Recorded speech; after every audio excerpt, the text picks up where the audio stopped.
dia, boa tarde, boa noite. Desde já peço aí para você deixar o seu like, se inscreva no canal, faça um comentário. Infelizmente a gente precisa sempre falar isso. Hoje eu gostaria de fazer um comentário aqui. O assunto, seria sobre o nepotismo na igreja, Estarei atendendo ao pedido da Inês, uma inscrita do canal. Bom, é muito difícil falar sobre este assunto, Por que é muito difícil, Porque é complicado, É complicado. Primeiro, porque eu não posso nunca fugir da Bíblia, E Deus, Ele sempre escolheu uma família, Quando Deus quis formar Israel, Ele escolheu uma família. Ele falou com Abraão e disse para Abraão: sai da tua terra, da tua parentela, vai para um lugar que eu te mostrarei e tal. E daquela família Ele formou Israel. Quando Deus foi libertar o povo no Egito, o povo estava sendo escravizado no Egito, Ele escolheu também uma família, Através de Moisés, Ele enviou Moisés de volta ao Egito, que Moisés tinha fugido do Egito. E quando Deus quis, que Moisés ungisse um sacerdote, Deus falou com Moisés e mandou Moisés ungir seu irmão Arão, E eu acredito que todo mundo conhece a história, não necessitaria eu estar falando. Então, olhando para a Bíblia, eu não posso aqui chegar e despejar, um monte de coisas sem analisar. E também olhando, para alguns pastores que sempre tiveram, eu falo assim, daqueles pastores antigos, A maioria já morreu. Porque eu conheci muitos homens de Deus, Homens que realmente eram tementes a Deus, E eu acredito que de repente, muita gente errou no passado e agora nem se fala, Mas existe uma... Eu vou chegar no ponto, Fique tranquila que eu vou chegar no ponto, de que tem muito erro nisso, Eu só estou aqui deixando claro que eu não estou aqui metendo pau nem na Bíblia, nem naquelas pessoas que tinham uma preocupação nas mãos de quem a igreja iria cair, E às vezes a pessoa até errava, Pensando que algum familiar seu teria o mesmo pensamento, continuaria com a mesma direção, na mesma direção. Então, eu acredito que realmente tem muito a desejar dentro das igrejas, Eu ontem, não lembro, eu já citei aqui um pastor, Pastor da igreja de Alvorada, da Igreja Assembleia de Deus, da missão, e ele foi para lá e era um nepotismo, direto, E ele se fixou lá e a convenção não conseguiu tirar mais eles lá, Pastor Valdemar Paixão, E tá lá, Tá até hoje, dividiu a cidade em 3, E colocou, eu acho que é 3 distritos, sei lá como é que é, tem 3 alvoradas numa só, Tem 3 matrizes, eu acho, 3 sedes, sei lá como é que eles... Porque eu não tô lá, gente? Eu sei, a gente fica sabendo. Eu moro em Viamão hoje, dificilmente vou a Alvorada. Então, o cara é dono da igreja, E todo mundo baixa a cabeça, mesmo sabendo que está errado, né? Está errado, gente, entre aspas, porque vou ser verdadeiro aqui e justo. A Assembleia de Deus, e não só a Assembleia de Deus, é muito injusta, exatamente por causa do nepotismo. Porque o nepotismo, ele fala diretamente dos parentes, né? Favorecer os parentes, né?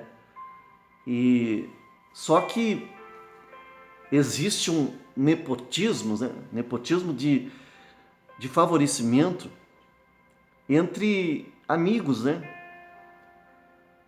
Teria uma pessoa muito mais qualificada, teria uma pessoa que seria muito mais justo colocar ela em determinado lugar, em determinada igreja, uma igreja grande, uma igreja que necessitava de uma pessoa, né, qualificada, mas por causa da amizade, por causa das negociatas, né? Isso não é feito, entende? Isso não é feito. E eu não estou aqui falando do que eu não sei. Eu vim de lá, eu convivi lá, entende? Então, eu estou falando do que é, e hoje deve estar muito pior. Muito pior. Então, até pode acontecer, gente, até pode acontecer do pastor ter esse cuidado, né? E essa preocupação, porque vocês não têm noção, né? Vocês não têm noção, quem não conviveu no meio, né? A pessoa não tem noção. Tem gente que é capaz de matar para chegar ao poder e mudar tudo na igreja, né? E essas mudanças radicais, né? Eu falei aqui, né? Sobre a pessoa ficar dividindo a igreja. Por quê? E eu falei que era perigoso. Perigoso por quê? Porque nessas divisões muita gente se escandaliza, né? Muita gente vai na divisão e depois não é como ela pensava que era e ela acaba se escandalizando, se desviando e a alma dela vai para onde? Né? Então eu nunca pensei assim, vou dividir a igreja e vou tirar metade e tô feito, né? Porque eu nunca preguei por dinheiro, né? Eu nunca preguei por dinheiro. Eu não vou dizer que eu seja uma pessoa que eu não preciso de dinheiro, claro que eu preciso, né? Mas eu acredito que a pessoa jamais deve ir pregar ou querer ser pastor exatamente só por causa do salário, né? Se a pessoa vai ser pastor, né, e ela vai consumir todo o seu tempo na igreja, tudo bem, ela vai ter que, de alguma forma, ser sustentada pela igreja. Mas não ir só pelo dinheiro. E essas negociatas todas, a maioria acontece exatamente por causa do dinheiro, porque vocês sabem que tem igreja que eu mesmo fui pastorear Pedro Osório, né? Pedro Osório, a igreja lá era praticamente ir trabalhar na África, né? Trabalhar na África, porque Pedro Osório é uma cidadezinha desse tamanho assim, né? Não tem indústria, né? Só tem comércio e era uma cidade muito forte quando havia os trens de passageiro, né?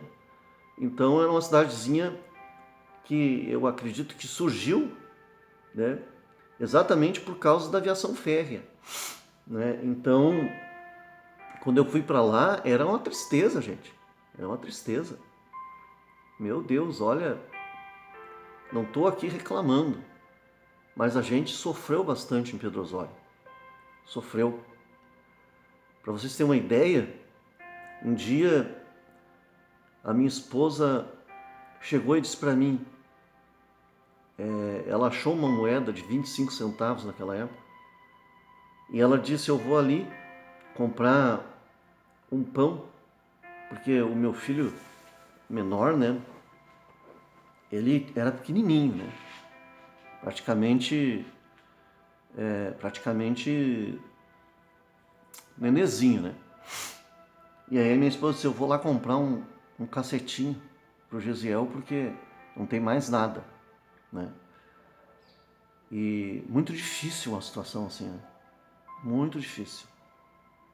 E aí, no caminho, ela pensou, não, mas eu não vou comprar, né, um pãozinho, né, um cacetinho, que a gente fala cacetinho no Rio Grande do Sul. Aí ela disse, eu não vou comprar, eu vou comprar um ovo e vou fazer uns bolinhos fritos, né? Aí ela trocou o plano, comprou um ovo. Só que ela esqueceu que não tinha farinha. Que situação, né, gente? Que situação. Aí ela vinha voltando para casa toda feliz. E aí tinha uma senhora que ela trabalhava num colégio, colégio das freiras, que esse colégio era próximo da igreja onde eu morava, nos fundos da igreja. Aí essa senhora disse, a senhora está indo para casa e tal? Daí ela disse, tô indo. Aí essa senhora veio junto. Eu vou lá, quero falar com seu esposo. Aí, um tempo antes, essa senhora, um dia eu estava sentado na frente da igreja, tinha uma garagem bem na frente da igreja, eu estava sentado, e essa senhora, ela chegou ali desesperada, mais desesperada, chorando, e contou que ela tinha uma casa e ela tinha alugado essa casa. Aí ela alugou a casa e esse pessoal que alugou a casa não pagou água, não pagou luz, né? Deixou cortar e aí cortaram, eles religaram.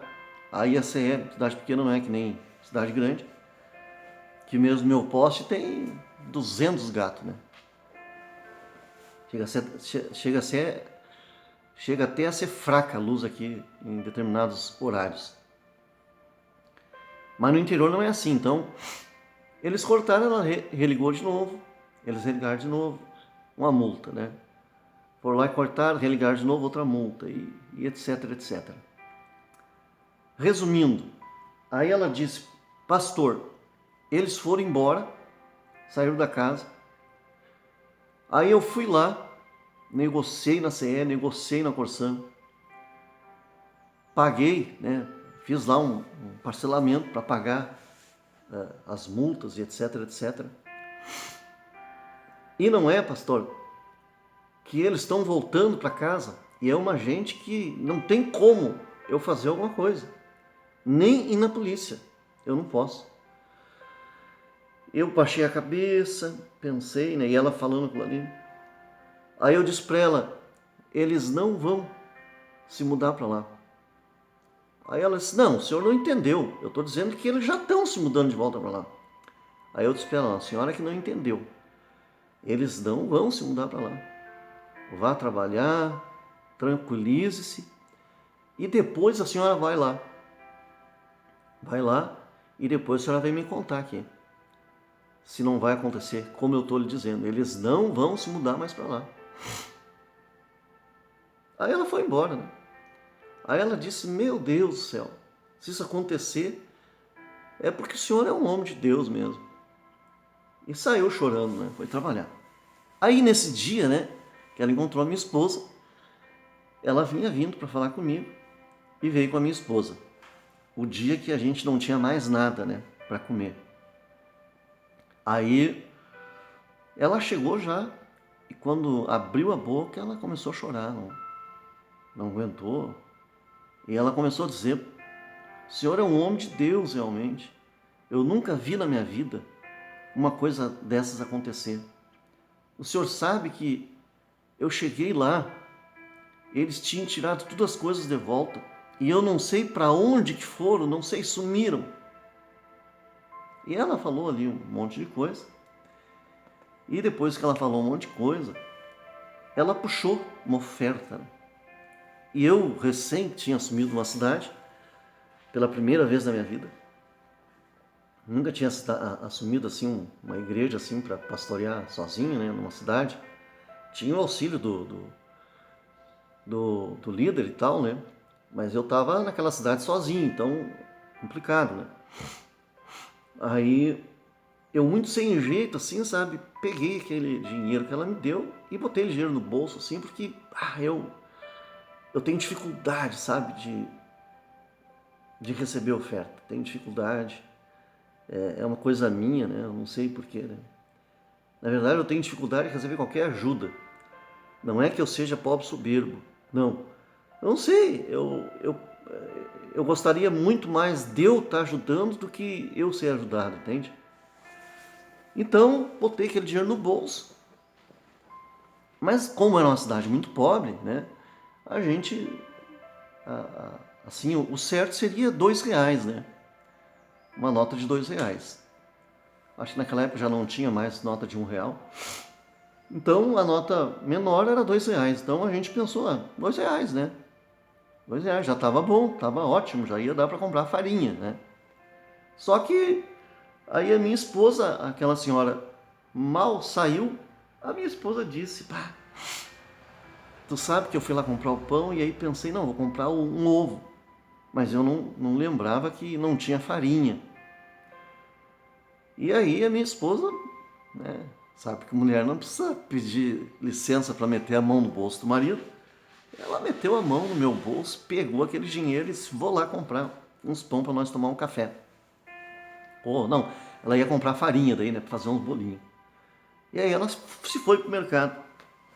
Daqui a pouco vinha ela, né, porque naquela época, R$ 20, né, dava para fazer um rancho, né, um rancho, né, para quem não tinha nada, né, alguns quilos de alguma coisa seria um rancho. Aí daqui a pouco vinha minha esposa com aquele monte de sacola, ué, o que houve? Aí ela disse, meu amor, não era dois, eu achei que era R$ 2, mas não, era R$ 20. Quando eu fui olhar no mercado que era R$ 20, eu comprei. Deixou lá um valor lá ainda, né? Para alguma emergência. E comprou um monte de coisa, né? Então, gente, tem lugares, né, que é complicado, né? Complicado. E voltando para o negócio do nepotismo, né? Nessa denominação, né, a Igreja Mistérios da Fé, Pentecostal Mistérios da Fé, eu via que tinha uma preocupação muito grande, né, e é para se ter, gente, nas mãos de quem vai cair a direção da igreja. Porque, meu Deus do céu, tem gente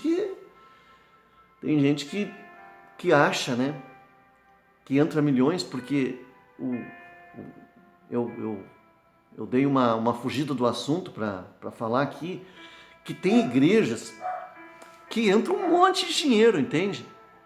Aí, por exemplo, eu tô lá, digamos, eu estava lá em Pedro Osório, aí, digamos que eu fiz um trabalho bom na igreja, e digamos que eu mostrei capacitação.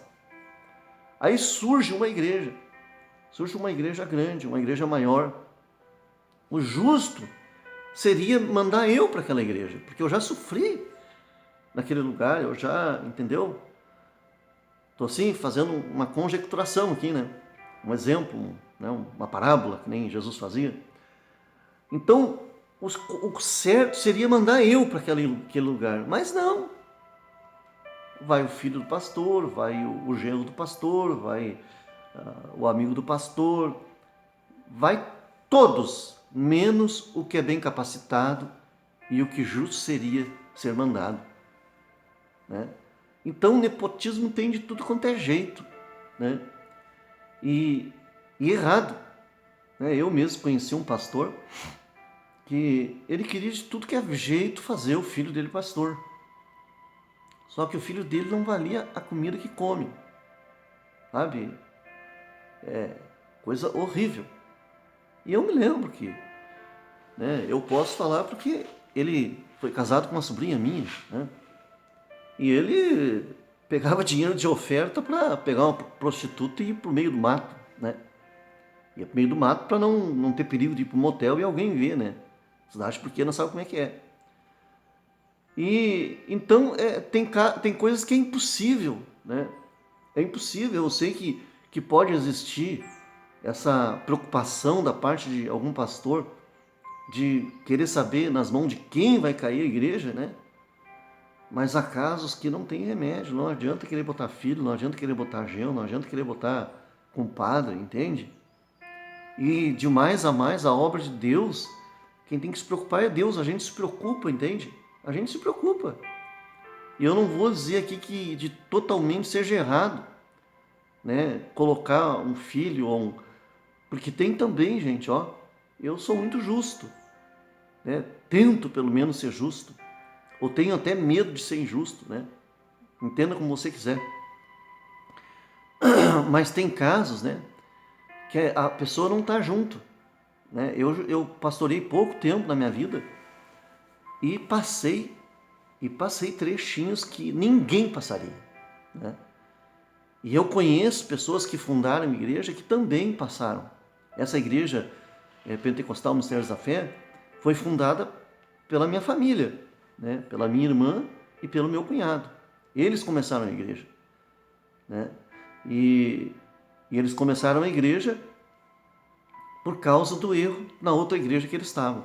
Então saíram e esse meu ex-cunhado, né, que também é meu primo irmão, pastor João Moraes da Silveira, ele teve uma visão e Deus deu uma visão até da cidade que era para ele ir. Então ele foi, né, e fundou essa igreja.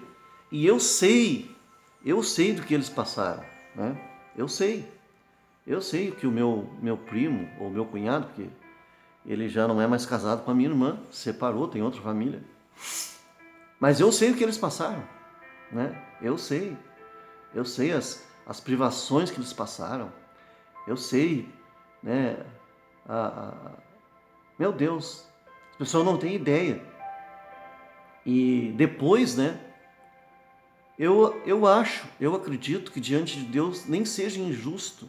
Deus nem leve em consideração, ainda que o pastor erre, ainda que ele coloque o filho e o filho não tenha chamado. Eu acredito que Deus não leva em consideração porque Deus olha para o coração da pessoa. Que muitas vezes a pessoa tem a preocupação, porque quando o pastor funda a igreja, é como se fosse um filho, é como se fosse, entende, uma filha. Ele não quer que caia nas mãos erradas, ele não quer que aquilo que ele tanto lutou, né, seja, enfim, você me entende, tem coisas que não precisa explicar, né?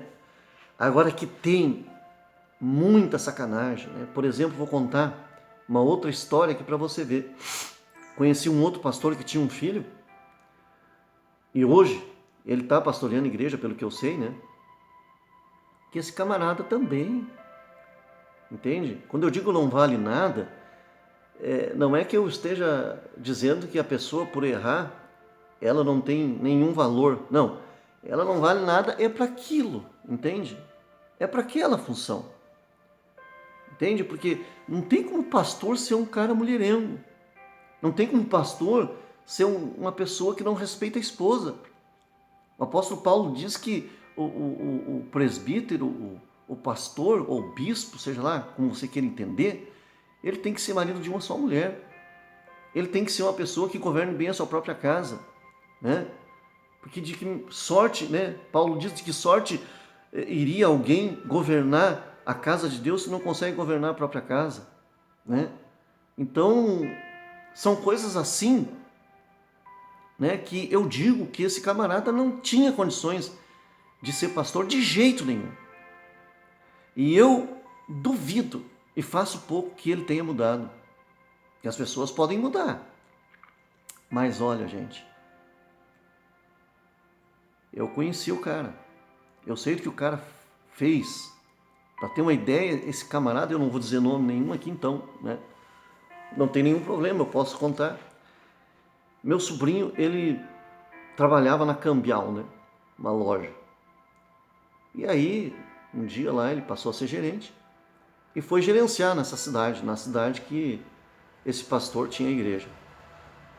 E aí, esse pastor foi lá e falou com meu sobrinho, e meu sobrinho era muito conhecido dele, né? Aí o meu sobrinho deu um emprego, né, pro filho dele. Aí um dia, né, passou um tempo, um dia, ligaram da delegacia para lá para Cambial, né, para a loja que o meu sobrinho estava gerenciando. Aí disseram, aqui é da Polícia Civil, o senhor tem que vir aqui porque tem um funcionário seu preso aqui, né? Aí o meu sobrinho ficou apavorado, como assim funcionário meu preso? O que que houve? Daí foi lá. Não lembro se foi lá ou se foi pro telefone que ele resolveu o assunto. Eu sei que o cara tinha ido preso porque ele tinha se passado, né? Não sei como é que a gente diz esse esquema assim com uma própria colega